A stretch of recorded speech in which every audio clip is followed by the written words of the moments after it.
नमस्कार मित्रहो, मी गार्गी. माझ्या शब्दनिरंतराच्या प्रवासात तुम्हा सर्वांचं मनापासून स्वागत. मित्रहो, आज आपण ऐकणार आहात एक सुंदरसा लेख, झाडावर चढणारे कासव. चितमपल्ली सरांनी लिहिलेल्या जंगलाचं देणं या पुस्तकामध्ये हा सुंदरसा लेख आपल्याला वाचता येईल. ऑक्टोबर 1977 मध्ये किर्लोस्करमध्ये हा लेख प्रथमतः प्रकाशित झाला होता. चला तर सुरुवात करूयात या अतिशय अभ्यासपूर्ण लेखाला.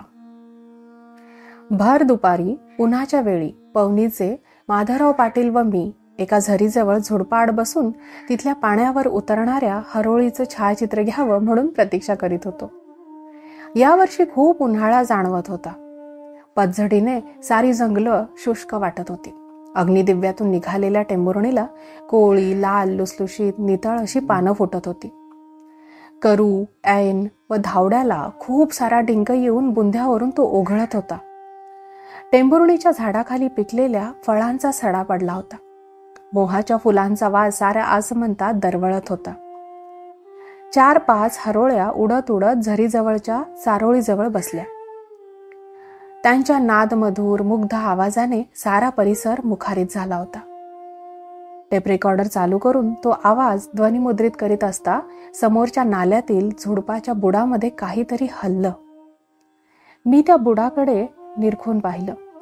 उन्हाने सुकलेल्या रेतीच्या थराशिवाय कुठल्याही जीवाचं तिथं अस्तित्व दिसलं नाही. टेप बंद करून मी हरोळीकडे पाहत होतो. तो झुडपाच्या बुडातील वाळूचा थर खालून हाताने ढकलल्यागत झाला. माझ्या डोळ्यावर विश्वासच बसेना. या उत्पाताचं काय कारण असावं? धरणीकंप? पण तो एवढ्या लहान क्षेत्रामध्ये होईल कसा? मग चिचुंद्री?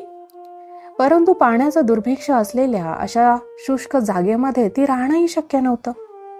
हा काय प्रकार असावा म्हणून मनात अटकळ बांधत असता वाळूचा ढीग झुडपाभोवती पसरला. त्या मातकट तपकिरी कवचाकडे मी पाहत होतो. कवच जसं जोराने वर येत होतं तशी वाळू बाहेर पडत होती आणि सावधगिरीने हळूच कवचयुक्त डोकं रेतीतून बाहेर येताना दिसलं. त्यानंतर कातडीयुक्त मान त्याने बाहेर काढली. पिचकेचे डोळे त्याने एकदा दोनदा मिचकावले. माझ्याकडे एकदा पाहिलं आणि सन्नाट्याने पाचोळ्यामध्ये दिसेनासा झालं. तळ सोडून आलेला उन्हाळ्यातला हा पहिला कासव असावा. उन्हाळ्याच्या आगमनाबरोबर तळ्यातील चाम, वेअर फ्रेश, वॉटर टर्टल, डुमरे व चिखल्या, पॉन्ड टॉर्टॉइज या जातींची कासवं इथल्या डोंगरावर चढू लागले. वर्षातून 8 महिने इथल्या खोल पाण्यामध्ये राहणारे हे कासव उन्हाळ्यात डोंगरावर का चढू लागतात या रहस्याचा उलगडा झाला नाही. पर्वत आहे म्हणून गिर्यारोहण करणारा माणूस हा एकमेव प्राणी नव्हे तर. थोड्याच दिवसात सारा डोंगर कासवांनी भरून गेला. एवढ्या मोठ्या प्रमाणात एकत्रित जमलेले कासव यापूर्वी माझ्या पाहण्यात नव्हते.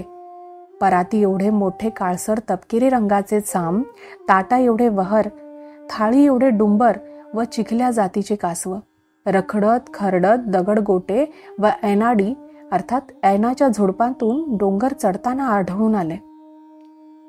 भर उन्हाळ्याच्या वेळी ओढ्या नाल्याच्या ओल्या रेतीमध्ये जांभूळ व करंजाच्या सावलीत डोकं खुपसून चाम व कासव विसावा घेत असत. एखाद्या ठिकाणी तुम्ही तासभर बसलात की सहज 10 कासवं जाताना दिसले असते. त्यांना पकडणंही मोठं कठीण. चाहूल लागताच ती पाचोळ्याच्या जाड थरामध्ये दडून बसतात.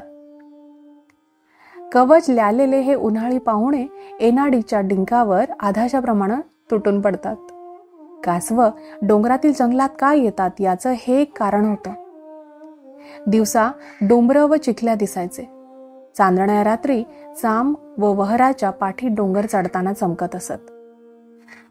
एकदा मला 20-25 फूट उंचीवर असलेल्या ऐनाच्या आडव्या फांदीवर एक भला मोठा कासव डिंक खाताना दिसला.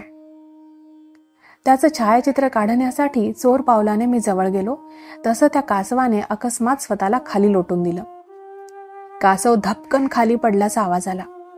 जलद गतीने तो पाचोळ्यामध्ये घुसला. एकदा तर गिधाड पहाडावर करूच्या गुळगुळीत बुंध्यांवरून कासव डिंक खाण्याकरता चढताना मी पाहिला. चारी पायांच्या पंखांची नखं सालीमध्ये रोवून तो झाडांवर चढत होता. बुंध्याला खाचा घातल्याने डिंक खाली ओघळत होता. जमिनीपासून पांढऱ्या पिवळसर नितळ डिंकावर त्याने यथेच्छ ताव मारला. 3-4 फूट उंचांवर असलेला तो कासव माझी चाहूल लागताच जलद गतीने सरपटत खाली उतरला व पाचोळ्यामध्ये दिसेनासा झाला. एकदा रुद्धी धीवराने मला मोठा चाम पकडून आणून दाखवला होता. यापूर्वी एवढा मोठा चाम माझ्या पाहण्यात नव्हता. त्याचं कवच मऊ, गुळगुळीत व घुमटाकार दिसत होतं. कवचाची वाढलेली किनार लवचिक होती. त्याच्या नागपुड्याचं रूपांतर 2 बारीक सोंडांमध्ये झालं होतं. या सोंडा पाण्यावर काढून तो बाहेरची हवा घेई. त्याच्या गळ्याला दोरीने बांधलं होतं. इथं येईपर्यंत तो गळफास ठरून वाटेतच त्याचा अंत झाला होता. त्याची मान धडापासून वेगळी केल्यानंतर त्याच्या तोंडात लाकडाचा तुकडा घातला तेव्हा त्याच्या धारदार जबड्याने लाकडाचे तुकडे तुकडे केले होते. चाम एवढ्या मोठ्या आकारापर्यंत वाढतात याची मला कल्पना नव्हती. त्याची लांबी मोजली तेव्हा 3 फुटांवर भरली. त्याला उचलायला 2 माणसं लागली. नवेगाव बांधच्या प्राणी संग्रहालयासाठी मोठा जिवंत चाम मिळविण्याचा मी खूप प्रयत्न केला, पण माझी निराशाच झाली होती. डिंक खाण्याकरिता निघालेले कासव एकदा जंगलातील वणव्यात सापडले. पालापाचोळा पेट घेत होता. मला वाटलं ते भाजून होरपळून निघेल, पण आगीची ऊब लागताच ते जागच्या जागी थिजले. डोकं व पाय त्याने कवचाच्या आत ओढून घेतले होते. आग त्यांच्या अंगावरून गेली. पोटाजवळच्या कवचाला आगीची झळ लागली होती. अग्निदिव्यातून निघालेले हे कासव हळूहळू वणव्याच्या विरुद्ध दिशेने निघून गेले. नवेगाव बांध जलाशयाच्या मध्यावर मालडोंगरी नावाचं छोटंसं बेट आहे. जलाशयाचं पाणी जसं अटू लागतं तसे उघडे पडू लागलेले तिथले काळे खडक पाणकावळे व करोते अर्थात द इंडियन डाटर यांच्या शिटीने पांढरे शुभ्र दिसू लागतात. एकदा त्या बेटाकडे डोंगीतून जाताना पाण्यावर डोकावत असलेल्या झाडाच्या थुटावर कासवाच्या जोडीचा लाग चालला होता. डोंगीजवळ येताच त्यांनी पाण्यामध्ये उड्या घेतल्या. बेटाजवळच्या खडकावर एक कासवाची जोडी अनुनयात मग्न होती. तिथल्या उथळ पाण्यात मादीच्या पाठीवर बसलेला नर कासव प्रियेसह जलक्रीडा करताना दिसला. जिकडे तिकडे खूप पाऊस पडला होता. एक दिवस एक कासवी जलाशयाच्या भात शेतीच्या बांधावर खड्डा करताना दिसली. पुढील पायांच्या नखांनी माती उकरू लागली. पाठीच्या सहाय्याने ती माती एका बाजूला सारीत होती. माती उकरून ती काय करीत आहे हे माझ्या ध्यानात न आल्यामुळे दूर अंतरावरील ऐनाडीच्या झुडपात बसून मी तिच्याकडे पाहत राहिलो. खड्डा उकरून झाल्यावर बाहेर मातीचा ढीग दिसत होता. खड्ड्याच्या चोहो बाजूंनी निरीक्षण केल्यावर तिला समाधान वाटलं. ती स्वतःभोवती एकदा गोल फिरली. मागची बाजू खड्ड्यात ओणावून चेहऱ्यावर आनंदी भाव आणून तिने खड्डा भरून अंडी घातली. आश्चर्य व आनंदाच्या संमिश्र भावनेने तिच्या या महत्कृत्याबद्दल मी तिचे मनोमन आभार मानले. तिच्या शांत व स्निग्ध नजरेने मला ती जणू पिऊन टाकत होती. हा विधी उरकल्यावर अंड्यांनी भरलेला तो खड्डा तिने मातीने झाकला. त्यावर उभी राहून पोटाने माती थोपटली. वरून पाऊस पडत होता. त्यावर पुन्हा एकदा फिरून खड्डा नीट झाकला आहे की नाही याची खात्री करून खड्ड्यावर ती थोडा वेळ विसावली. हे सारं इतक्या विलक्षण गतीने घडलं की मी अचंब्याने तिच्याकडे पाहत राहिलो. आमच्या वस्तू संग्रहालयासाठी तिचं एखादं अंड हवं होतं, पण ती जवळपास असेपर्यंत अंड घ्यावं असं वाटेना. कारण मी थोडी जरी घाई केली असती तरी तिनं घाबरून सर्वनाश केला असता. अंडी तिने पुनश्च उकरून ती चट्ट केली असती. तेथून ती प्रयाण करीपर्यंत मला वाट पाहावी लागली. तळाकडे गेल्यावर थोड्या अंतरापर्यंत तिचा पाठलाग मी केला. न जाणो ती परत घरट्याकडे आली तर. ती जशी पाण्यात शिरली तसा धावत मी तिच्या घरट्याकडे गेलो. काळजीपूर्वक माती उकरून अंडी मोजली. ती एकूण 20 होती. त्यातील एक अंड काढून घेतलं. ते कबुतराच्या अंड्या एवढं गोलाकार पांढऱ्या रंगाचं होतं.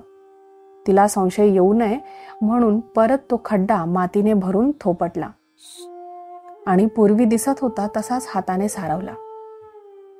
कासवांची अंडी 2 महिन्यात उबतात असे प्राणीशास्त्रावरील ग्रंथामध्ये नमूद केलं आहे. पण माधवराव पाटलांचं म्हणणं असं की कासवाची अंडी उबवायला 8 ते 9 महिन्यांचा काळ लागतो. कासव आपली अंडी उबवीत नाहीत. अंडी योग्य वेळी उबताच पिलं घरट्यातून बीळ करून बाहेर येतात आणि तळ्याकडे परत जातात. याविषयी मात्र त्यांचं दुमत नव्हतं. त्यांच्या शेताच्या बांधावर कासव पावसाळ्यामध्ये दरवर्षी अंडी घालतात. बांधावर फिरून त्यांनी कासवाचं एक घरटं शोधून काढलं. नुकतीच कासवाने त्यामध्ये 6 अंडी घातली होती. ती उकरून त्यांच्या वाड्यामध्ये त्यांनी पुरली. 8-9 महिन्यांचा कालावधी लोटल्यावर जून महिन्यात ती उकरून पाहिली. अंडी जशी होती तशी सापडली. त्यातील एक अंड प्रयोगादाखल फोडलं असता त्यातून लिबलिबीत मांसाचा गोळा बाहेर पडला. वाटलं अंड कुजलं असणार. त्यावर थंड पाणी ओतलं तर काय आश्चर्य, त्या गोळ्यातून एका जीवाची हालचाल दिसू लागली. 1-1.5 तास त्यावर पाणी टाकीत राहिल्यावर तो जीव चालू लागला. त्याला पाण्यामध्ये ठेवलं. 2 दिवसात त्याचा रंग बदलून कासवासारखा त्याला आकार आला. कासवाचं पिल्लू दिवसांनी वाढत होतं. एकदा नवेगाव जलाशयाकाठच्या जंगलातून भटकताना मला जमिनीवर पडलेली कासवाची पाठ दिसली. ती हातामध्ये घेऊन खालीवर न्याहाळून पाहिली. डोकं, मान व पोटातील अवशेष दिसत नव्हते. नुसता पोटापाठीचा मोकळा सांगाडा तेवढा होता. ते कवच माधवराव पाटलांना दाखवीत मी विचारलं, पाटील हा काय प्रकार? ते म्हणाले, नीलगाईनं ते कासव खाल्लं आहे. मी त्यांच्याकडे आश्चर्यचकित होऊन पाहू लागलो. आपलं म्हणणं अधिक स्पष्ट करीत ते म्हणाले, तळ्यावर पाणी प्यायला आलेल्या नीलगाईला हे कासव दिसलं असावं. कासव दिसताच नीलगाय त्याच्या पाठीवर पुढचे पाय ठेवून जोराने दाबते. दाब बसताच कासवाची मान आपोआप बाहेर येते. ती तोंडामध्ये धरून नीलगाय तिला जोराने हिसडा देते. हिसडा बसताच त्याचा सारा अंतर्भाग बाहेर येतो व तो लगेचच अधाशीपणे ती खाऊन टाकते. पाटलांच्या तोंडून हे सारं ऐकताना पवित्र मानलेल्या नीलगाईने मांसाहार करावा याचं मला अतोनात आश्चर्य वाटलं. मित्रहो, हा अभ्यासपूर्ण लेख इथे संपतो. झाडावर चढणारे कासव हे सरांनी केलेलं एक महत्वाचं संशोधन राहिलं आहे. तुम्हालाही झाडावर चढणाऱ्या कासवांची काही माहिती असेल तर ती मला नक्की कळवा. आता मी थांबते.